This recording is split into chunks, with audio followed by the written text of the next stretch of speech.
the massive rural public works scheme Garib Kalyan Rozgar Abhiyan to empower and provide livelihood opportunities to returning migrant workers and rural citizens today through video conference. The Abhiyan will be launched from Delihar village of Beldor block in Khagaria district of Bihar. The villages across 116 districts in 6 states will join the program through common service centers and Krishi Vigyan Kendras. This campaign, which is to be all of 125 days at first, will work in mission mode and involve intensified and focused implementation of 25 different types of works to provide employment to migrant workers. Focus will be on creating infrastructure in the rural regions of the country with a resource envelope of 50,000 crore rupees. A total of 116 districts with more than 25,000 returning migrant workers across 6 states, Bihar, Uttar Pradesh, Madhya Pradesh, Rajasthan, Jharkhand and Odisha have been chosen for the campaign. These districts are estimated to cover about 2/3 of such migrant workers. The Prime Minister yesterday chaired an all-party meeting on the situation at India's border with China in Ladakh. The meeting took place via a video conference. Congress Chief Sonia Gandhi, NCP leader Sharad Pawar and Maharashtra Chief Minister Uddhav Thackeray and others attended the meet. मैं आप सभी को, सभी राजनीतिक दलों को फिर से आश्वस्त करता हूं कि हमारी सेनाएं सीमाओं की रक्षा करने में पूरी तरह सक्षम है। हमने उन्हें यथोचित कार्रवाई के लिए पूरी छूट दी हुई है। आप सभी ने इस बैठक के लिए अपना समय दिया, अपने मूल्यवान सुझाव दिए। इसके लिए मैं सभी दलों का, आप सभी नेतृत्वगण का हृदय से बहुत बहुत आभार व्यक्त करता हूं और आपके सुझाव आगे की रणनीति में बहुत लाभकर्ता होंगे, ये मुझे पूरा विश्वास है। The Prime Minister said no post is occupied. पूर्वी लद्दाख में जो हुआ उसको लेकर आपने रक्षा मंत्री जी और विदेश मंत्री जी को सुना भी और प्रेजेंटेशन को भी देखा। न वहां कोई हमारी सीमा में घुस आया है, न ही कोई घुसा हुआ है, न ही हमारी कोई पोस्ट किसी दूसरे के कब्जे में है। लद्दाख में हमारे 20 जाबाज शहीद हुए, लेकिन जिन्होंने भारत माता की तरफ आंख उठाकर देखा था, उन्हें वो सबक सिखा कर गए। उनका ये शौर्य, ये बलिदान हमेशा हर भारतीय के मन में अमिट रहेगा। And Amritpal Singh gets us this ground report from Leh in Ladakh. Let's take a look. Efforts are on to defuse the situation and resolve the deadlock that has persisted for nearly 6 weeks at various points along the line of actual control here in eastern Ladakh. Indian Air Force Chief Air Chief Marshal R.K.S. Bhaduria was here in Leh and later in Srinagar to review the operational preparedness of the Indian Air Force. He visited and took review meetings on Wednesday and Thursday. Though no fresh military level talks took place between the two militaries, the PLA and the Indian Army on Friday, but on Thursday, Major General level talks took place. Many such rounds are expected to take place in the coming few days to see that the disengagement process, which was agreed upon at the Corps Commanders level meeting on the 6th of June, is carried forward, and the unfortunate Galwan violent incident does not cast its long shadow on the disengagement process. The Indian Army, meanwhile, is taking no chances and is stepping up the vigil. Here on the ground, we see a lot of troops movement and a lot of aircraft of the Indian Air Force, which include attack aircraft like the Sukhoi 30 MKI, the Apache attack helicopters, the transport Chinook helicopters, the Chetaks and the Cheetahs of the Indian Army flying around and stepping up the vigil. With cameraman Sumit Naudyal, Amritpal Singh, DD News, Ladakh. And elections have been held for 19 Rajya Sabha seats in Madhya Pradesh. Jyotiraditya Scindia of the BJP and Digvijay Singh of the Congress have won. In Rajasthan, from Rajasthan, the Congress won 2 seats while the BJP won 1. 4 candidates from Karnataka and 1 from Arunachal Pradesh were elected unopposed. Elections were held for 19 Rajya Sabha seats spread over 8 states. Of the 19 seats, 4 each were in Andhra Pradesh and Gujarat, 3 each in Madhya Pradesh and Rajasthan, 2 from Jharkhand, and 1 each from Manipur, Mizoram and Meghalaya. In Karnataka, where elections were held for 4 seats, all the candidates were declared elected unopposed. They are former Prime Minister H.D. Devegowda, Congress leader Mallikarjun Kharge, and BJP candidates Iranna Kadadi and Ashok Gasti. The BJP's Nabam Rebia was elected unopposed to the lone Rajya Sabha seat from Arunachal Pradesh. In Madhya Pradesh, the BJP has bagged 2 seats, with Jyotiraditya Scindia winning 56 votes and Sumer Singh Solanki winning 55 votes.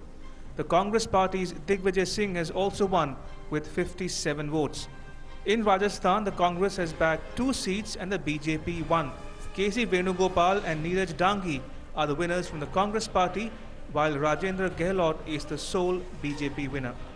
Jyotiraditya Scindia ji, Digvijay Singh ji और Sumer Singh ji 3 candidate जिनको सबसे ज़्यादा vote मिले हैं। मध्य प्रदेश के लिए एक बहुत ही बड़ा ऐतिहासिक दिन है कि हमने शांतिपूर्ण तरीके से, और एक कोविड पॉजिटिव कैंडिडेट थे जो कुणाल चौधरी जी, उनका भी वोट करवाया, और पूरी जो भी प्रिकॉशंस थे, जो भी सावधानियां हमको लेनी थी, वो हमने बरती और चुनाव आयोग के निर्देशों के अनुसार उनको यहाँ पे वोट करवाने का अवसर हमने दिया। जीत निश्चित थी, और जो भारतीय जनता पार्टी के हमारे वोट हैं 107, उससे ज़्यादा वोट हम लोगों को मिले।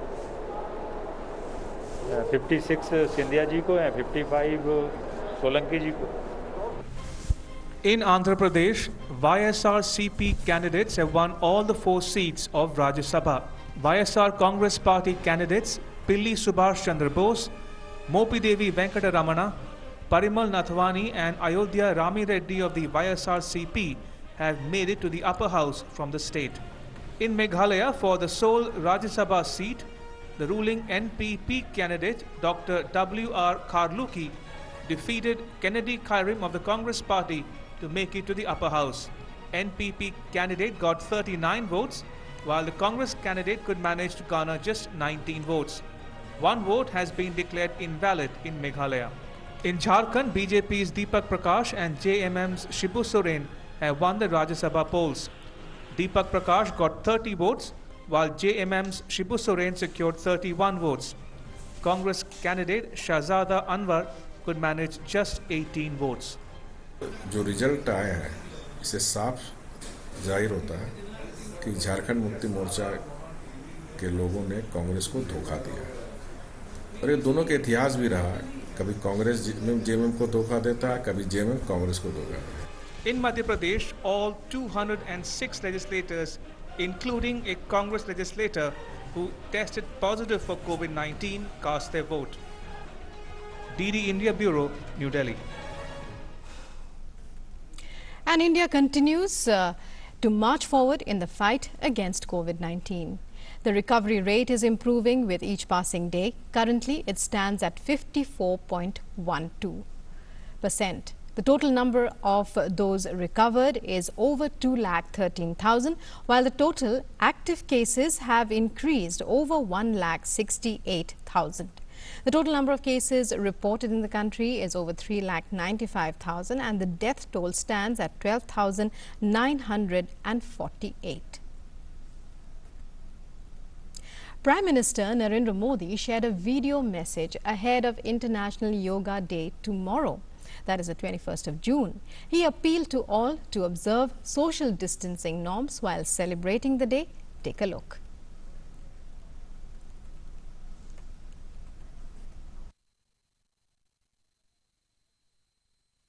Friends, greetings on the 6th International Day of Yoga.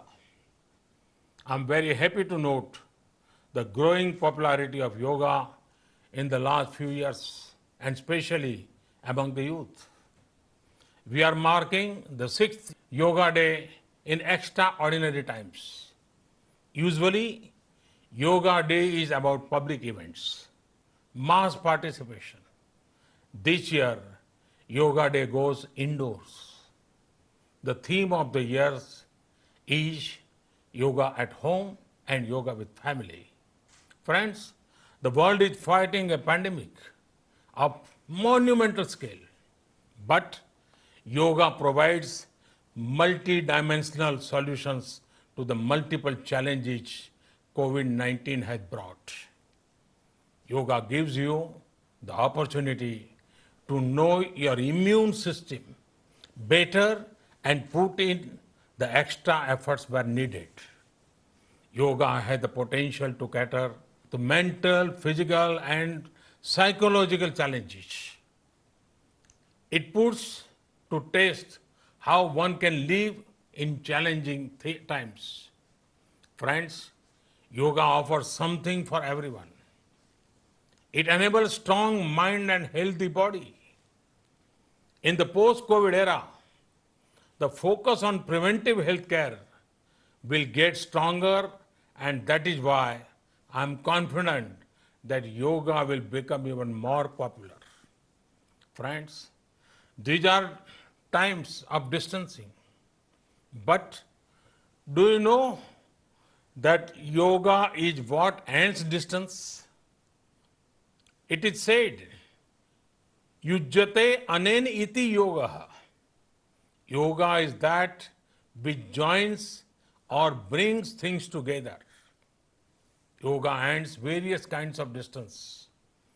Distance between our mind and body, which is the root cause of many problems. Distance between the life we have and the life we want to have. Distance between our expectations and reality, which can become a source of stress. Friends, the regular practice of yoga gives emotional strength and empathy. We begin to understand that others would be going through the same struggle as us. So, we become a shoulder of support for someone in need of it. Friends, the COVID-19 pandemic may have reduced our mobility, but it should not affect our enthusiasm towards yoga. People have been sharing innovative ways to practice yoga in times of the pandemic. They are also sharing how they will mark Yoga Day on the 21st. This is a great sign. This time, small is smart and small is good. Respecting the present situation, let us mark the 6th International Day of Yoga from our homes, with our family. And let us follow all norms of social distancing. Let us make yoga more popular and our planet healthier. Thank you.